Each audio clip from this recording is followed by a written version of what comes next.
Welcome to my channel. इसका mobile मुसलसल बज रहा था। वो वॉशरूम से वज़ू करके उजलत में निकली और कॉल रिसीव की। हेलो की बच्ची,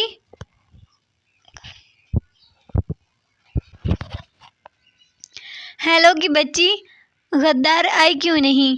अली की गुस्सैली आवाज़ स्पीकर में गूंजी। मैं हेलो की नहीं, इब्रार हैदर की बच्ची हूँ, इसने मुस्कुराते हुए कहा। बकवास न करो, मैंने आज स्पेशली मम्मी से तुम्हारे लिए दाल और टिंडे बनवाए थे। अब वो कौन खाएगा? इसने इतना सीरियस होकर कहा जैसे वाकई बहुत बड़ा नुकसान हो गया हो। मिनाहिल दांत पीस कर रह गई।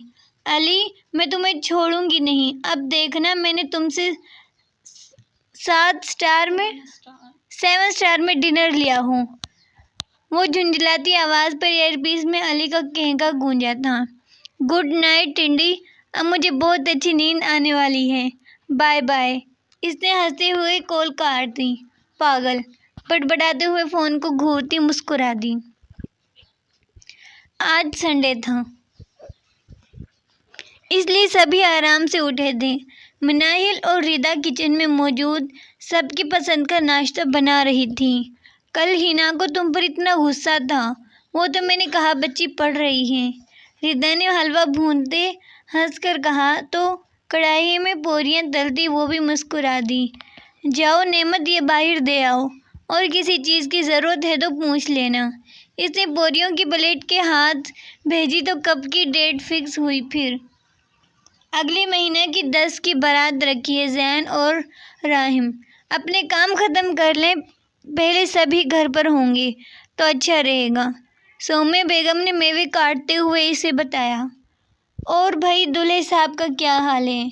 जैन राहिम की कमर पर हाथ मारते इसके बराबर में ही बैठ गया। क्या बकवास है यार, इस तखातु पर वो झीप सा गया। बड़ी मम्मा, इसकी भी शादी करें, ये कब तक बैचलर लाइफ एंजॉय करेगा, जबकि मुझसे 4 माह बड़ा है। राहिम ने भी इसे निशाना बनाया। तो ये तेरी अपनी मर्जी थी मैरिड लोगों में शामिल होने की, अब खुद ही जल रहा है सिंगल लोगों से। इसने मुस्कुराते हुए जूस का गिलास उठाया। हाँ भाई, मैं भी राहिम से इत्तेफाक करता हूँ, बरखुरदार को जल्द खोंटे से बांधे। मुर्तज़ा साहिब फायका बेगम से मुखातिब हुए थे। इनके साथ सभी मुस्कुरा दिए, जबकि राहिम का जानदार कहका गूंज उठा। क्या हो गया है बाबा आपको? अब आपकी बेगम मेरे पीछे पड़ जाएंगी। अभी मैं सिंगल ही खुश हूँ, इसने जैसे ऐलान किया। यार माही, इतनी अच्छी खबर पर तो हलवा बनता है। बिल्कुल सही वक्त पर आई हूँ। जयान को घोंडे से बांधा जा रहे हैं। राहिम की बात पर मिनाहिल ने हैरत से इन दोनों को देखा। बाकी सब हंस दिए। जयान ने एक धमोका इसकी कमर पर जड़ा। बेटा, हमें बांधने वाला अभी कोई पैदा नहीं हुआ। एक नज़र वाहिब साहब को हलवा देती मिनाहिल पर डालकर अपनी प्लेट पर झुक गया। हाँ, मगर हमें तो बांधने वाली चाहिए, वो अभी बाज नहीं आया। तो अगर अपनी शादी पर सही सलामत देखना चाहता है तो चुप करके नाश्ता कर ले। इसके वार्न करने पर सभी मुस्कुरा दिए, क्योंकि ये दोनों जब भी साथ होते ऐसी ही नोकझोंक करते थे। बाबा, इसने नोक करके आहिस्ता से इब्राहिम साहब को पुकारा तो इन्होंने सर उठाकर इसे देखा, जो दरवाजे पर खड़ी थी। आ जाओ। ओ बाबा, मुझे आपसे बात करनी थी, कुछ अटक कर बोली। बोलो। इसे एक नज़र चश्मे के पार से देखकर वो दोबारा फाइल की तरफ मुतवज्जा हो गए। वो मुझे भी उमर जैसा मोबाइल दिलाएं प्लीज़। इसने बहुत आस से बाप को देखा। इब्राहिम साहब को इस वक्त वो बहुत मासूम सी बच्ची लगी थी। मैं राहिम से मुझे नहीं मालूम था इतनी हासिद हो तुम, भाई की चीज़ों पर नज़र जमा कर बैठी हो।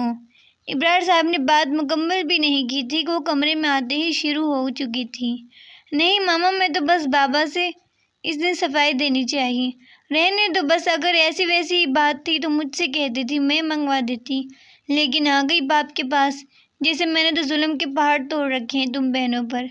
कहते कहते अचानक मुँह पर दुपट्टा रखकर रोने लगी। वो फ़ौरन परेशान होकर खड़ी हो गई। नहीं मामा, मैंने कुछ नहीं कहा बाबा से, मैं तो बस मोबाइल का कहने आई थी। आंखों में नमी